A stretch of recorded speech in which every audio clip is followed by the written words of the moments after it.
This is page 684, 23 through 25. I'm going to ask you to draw the figures for each of the problems and show your work.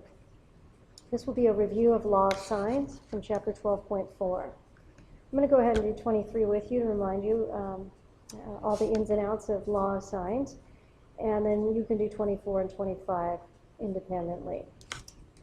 First of all, you know that you have three angles of the triangle, and of the three angles of the triangle, you have two of them.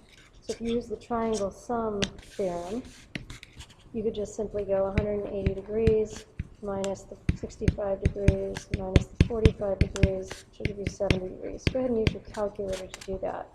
So the measure of angle C equals 70 degrees. Now we're left, and I'm going to go and write 70 degrees in here.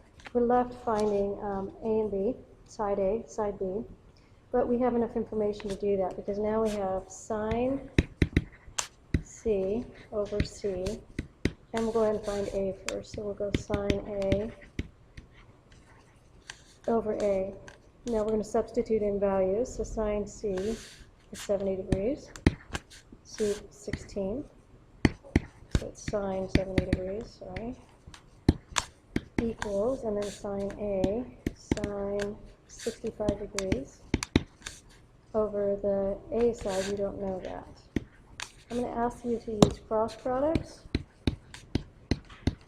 There are other ways of doing it, but cross products tend to have fewer errors. In cross products, you multiply the means and the extremes, so sine 70 degrees times A, and 16 times sine 65 degrees. Now you want to isolate A, so you're going to divide both sides by sine 70 degrees. And that's going to give you, these are going to cancel, become 1. That's going to give you A.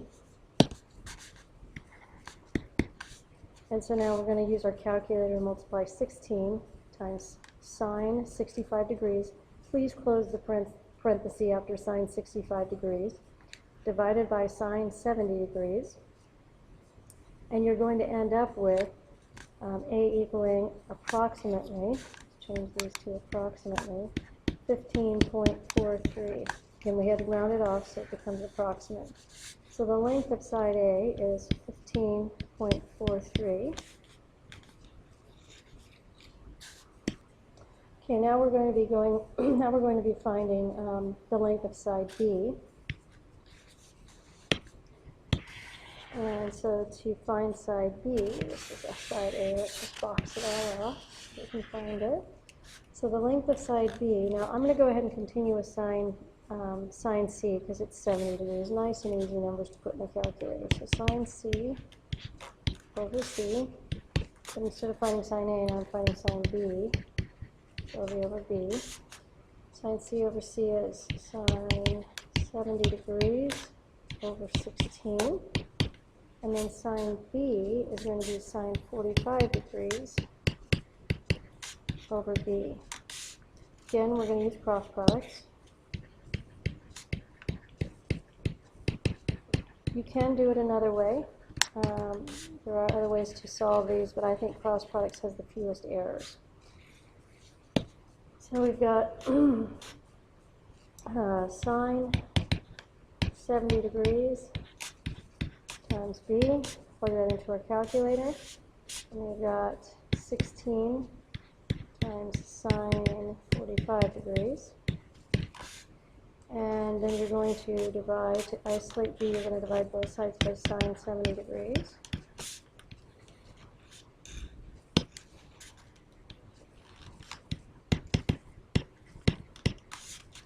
And so these cancel, become 1. You're left with B. And then 16 times sine 45 degrees divided by sine 70 degrees is approximately 12.04.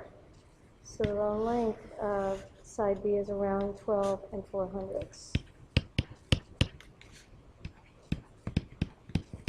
Okay, so as you look at your picture, you can see you have all side lengths, A, B, and C, and you have all angle measures for A, B, and C.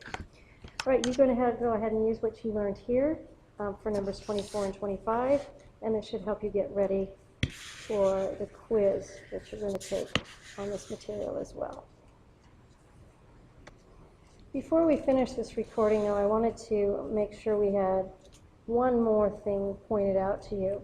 As you can see in the initial picture with the red, we had a side and an angle, an angle and a side and an angle. So this that you're looking at right here is angle, side, angle. So that was one that I wanted you to focus on, is we've got angle, side, angle. That's going to be, you're going to use the law of sines to help you find those angle measures and those side lengths. And now that is all I needed to tell you about this review for the law of sines.